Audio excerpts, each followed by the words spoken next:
वजह से सैंक्शंस लगे हुए हैं। हालांकि बातचीत चल रही, लेकिन कोई बहुत अच्छा माहौल नहीं है। और अगर आप इनके एवज में देखें तो हमारे जो दूसरे साइड के दोस्त ना सिर्फ वेस्ट में बट मिडिल ईस्ट में भी हमारे दोस्त है ना।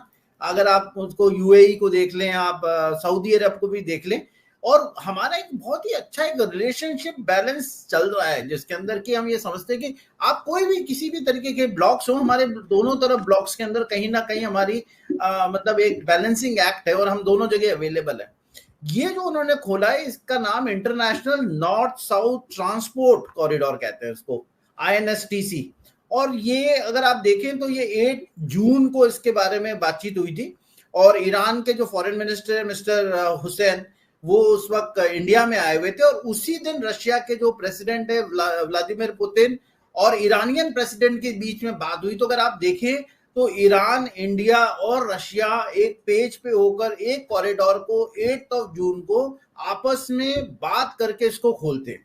और इसके बहुत सारे एडवांटेज है। मैं तो सप्लाई चेन प्रोफेशनल हूँ आरजू जी, तो एक तो सबसे पहले तो 25% इसकी कॉस्ट बचती है अगर हम सुएज कैनाल के थ्रू आते हैं।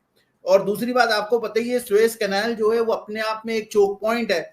और अभी 2-3 चीजें मैं देख रहा था कि जिस तरीके से श्रीलंका में हाल हुआ है, वैसे ही इजिप्ट का हाल अभी थोड़ा सा बुरा हो रहा है, और उन्होंने भी बहुत सारा चाइनीज लोन ले रखा है। तो कई कॉरिडोर्स में ये भी बात है कि चाइनीज का कहीं ना कहीं सुएज कैनाल के ऊपर नजर है, तो हमें तो एक अल्टरनेट कॉरिडोर भी चाहिए, तो वो भी एक है।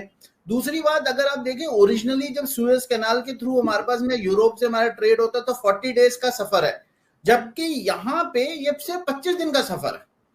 हालांकि ये मल्टी मॉडल है, मतलब आप देखें तो ये कॉरिडोर शुरू होगा मुंबई से, चाबहार पोर्ट में जाएगा या बंदर अब्बास में जाता है, और वहां से फिर तेहरान जाता है।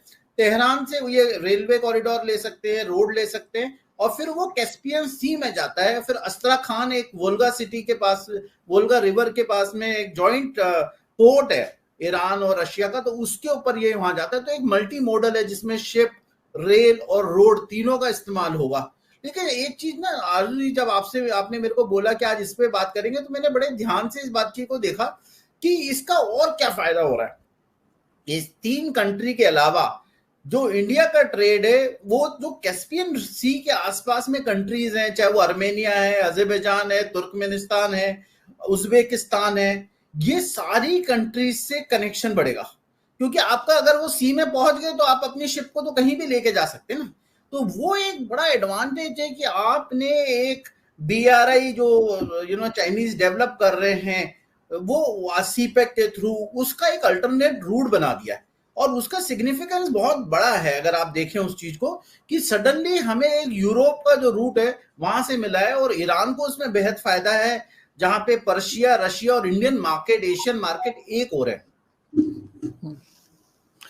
नहीं, वो तो बात ठीक है सर, लेकिन आप मुझे ये बताइए कि जैसे यहाँ पर सीपैक बन रहा है पाकिस्तान में और चाइना का, तो ये क्या उसको कोई कंपटीशन दे पाएंगे, या आप समझते कि